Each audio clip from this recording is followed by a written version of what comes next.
मस्त चटपटीत असा आज आपण उपवासाचा चाट बनवतोय। तर हा चाट बनवत असताना मी फक्त 1 चमचा तेलाचा वापर केलाय, त्यापेक्षा जास्ती तेल घातलेलं नाहीये। मस्त चटपटीत असा होतो। उपवासालाच काय तर इतर वेळेला देखील तुम्ही हा चाट बनवू शकता। हा चाट खाताना अजिबात असं वाटत नाही की हा उपवासाचा चाट आहे आणि उपवासासाठी आपण हा बनवलाय। तर सगळ्यात पहिल्यांदा इथे मी बटाटे घेतलेत, बटाटे धुवून ते उकडायला लावलेत। बटाटे एकदम छान सॉफ्ट असे आपल्याला शिजवून घ्यायचे आहेत। पनीर बनवतेय मी, त्यासाठी इथे दूध घेतलंय। शक्यतो उपवासासाठी बाहेरचं विकतचं पनीर मी वापरत नाही, कारण ते पनीर बनवण्यासाठी त्यामध्ये काय घातले हे माहिती नसतं, त्यामुळे मी हे घरीच बनवतेय आणि अगदी सोपी पद्धत आहे, लगेच तयार होतं।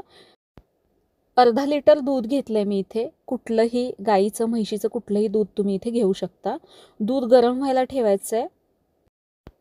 गॅस मोठा ठेवलाय मी। दुधाला उकळी आली की त्यामध्ये लिंबाचा रस घालायचा आहे। अर्धा लिटर दुधासाठी अर्धा लिंबाचा रस पुरेसा होतो।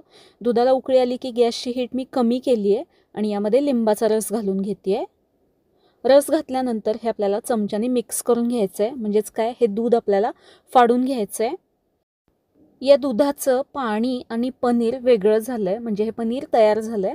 आता हे आपल्याला एका बाउलमध्ये एक गाळणी ठेवायची आहे, त्यामध्ये एक कॉटनचं कापड टाकायचं आहे आणि यामध्ये हे सगळं ओतून घ्यायचं आहे, म्हणजे त्यातलं पाणी वेगळं होईल आणि पनीर यामध्ये कापडामध्ये राहील।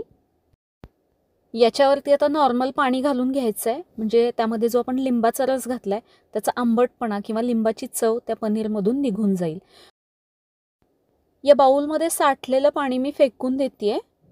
आता या कापडाला आपल्याला गाठ बांधून घ्यायची आहे आणि हे गाळणीमध्ये ठेवायचं आहे। याच्यावरती काहीतरी ओझं ठेवायचं, म्हणजे त्या पनीरमधलं जास्तीचं पाणी निघून जाईल आणि पनीर छान घट्ट असं तयार होईल। हे मी फक्त अर्ध्या तासासाठी बाजूला ठेवते, अगदी 2 ते 3 तास पनीर सेट करण्याची गरज नाही आहे। इथे कुकर झालाय, बटाटा शिजलाय, छान सॉफ्ट झालाय, तो मी बाहेर काढून घेते। बटाटा थोडासा थंड करून घ्यायचा आहे।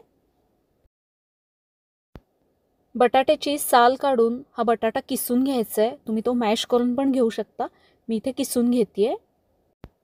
अर्धा तास झालाय, पनीर व्यवस्थित तयार झालंय, हे मी तुम्हाला ओपन करून दाखवते। मस्त असं पनीर तयार झालं, इथे आपण पाहू शकताय। बाहेरून आणण्यापेक्षा घरीच मस्त असं पनीर तयार होतं। हे तयार झालेलं सगळं पनीर मी यामध्ये घालते। अशा पद्धतीने हाताने थोडंसं चुरून घालते, किसून पण तुम्ही यामध्ये घालू शकता। 3 उकडलेले बटाटे घेतलेत, त्यासाठी हे तयार झालेलं पनीर घेतलंय। निम्म निम्म प्रमाण घेऊ शकता किंवा थोडं कमी जास्ती झालं तरी चालेल, काहीच हरकत नाही। यामध्ये आता चवीनुसार मीठ घालायचं आहे। उपवासासाठी बनवतोय त्यामुळे खूप जास्त मसाले मी इथे वापरत नाही आहे, पण जर तुम्ही उपवासाला बनवत नसाल तर यामध्ये गरम मसाला आणि इतर कुठलेही मसाले तुम्हाला घालायचे असतील तर घालू शकता। थोडीशी जिरेपूड मी यामध्ये वापरली आहे। उपवासाला तुमच्याकडे जर जिरेपूड किंवा जिरे चालत नसतील, नाही घातलेत तरी चालेल। अर्धा चमचा लाल तिखट घातलं आहे मी। आता यामध्ये अजून काहीही घालण्याची गरज नाही आहे, सगळं छान असं मिक्स करून घ्यायचं आहे, एकजीव झालं पाहिजे। मीठ मसाले याला छान असं लागलं गेलं पाहिजे। बाकी कुठलीही पावडर किंवा साबुदाण्याची पावडर वगैरे यामध्ये घालायची नाही आहे, फक्त एवढंच साहित्य आहे। याचे आपल्याला छोटे छोटे टिक्की बनवून घ्यायचे आहेत, या पद्धतीने। तुम्ही तुमच्या आवडीनुसार याला छोट्या मोठ्या साईजमध्ये बनवू शकता किंवा तुम्हाला हवं त्या शेपमध्ये या टिक्की बनवू शकता। मी इथे गोल छोटे छोटे टिक्की बनवलेल्या आहेत। आता पॅनमध्ये फक्त 1 चमचा तेल घालायचं आहे। हे मी डीप फ्राय करत नाही आहे, शॅलो फ्राय करते आहे आणि डीप फ्राय करण्याची अजिबात गरज नाही आहे। या टिक्की अशाच मस्त आणि टेस्टी लागतात, मग कशाला उगाच तळत बसायचं, शॅलो फ्राय करून मस्त होतात। तेल गरम झालं की यामध्ये मी सुरुवातीला 4 टिक्की घातलेल्या आहेत, बाकीच्या मी नंतर फ्राय करणार आहे। आता मीडियम हीटवरती हे आपल्याला छान असं शेकून घ्यायचं आहे। याची बाजू पलटून घ्यायची आहे, दोन्ही बाजूनी मस्त खरपूस गोल्डन कलर येईपर्यंत या टिक्की आपल्याला फ्राय करून घ्यायची आहेत।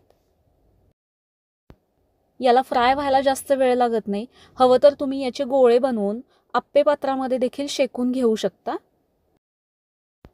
या टिक्की तुम्ही अशाच खाऊ शकता, पण आज आपण मस्त चटपटीत असा चाट बनवतोय, त्यासाठी दही घेतलंय मी।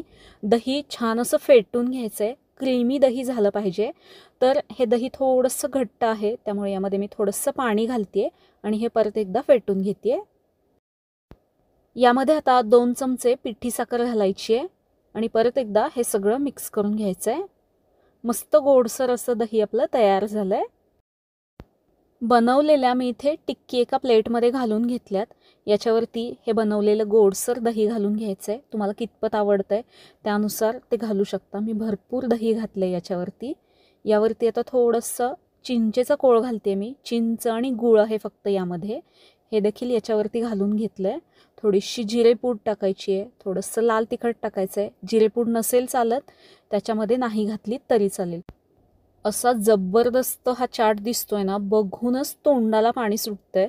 उपवासाला बनवून बघा किंवा उपवास नसेल तरी देखील बनवून बघा. अप्रतिम असा लागतो. हा चाट तुम्हाला कसा वाटला मला कमेंटमध्ये नक्की सांगा. तुम्ही देखील बनवून बघा. रेसिपी आवडली असेल तर व्हिडिओला लाईक, शेअर आणि सबस्क्राईब नक्की करा.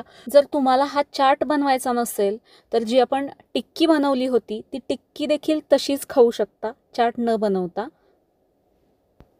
परत भेटू अशाच एका मस्त आणि चटपटीत रेसिपीमध्ये. धन्यवाद.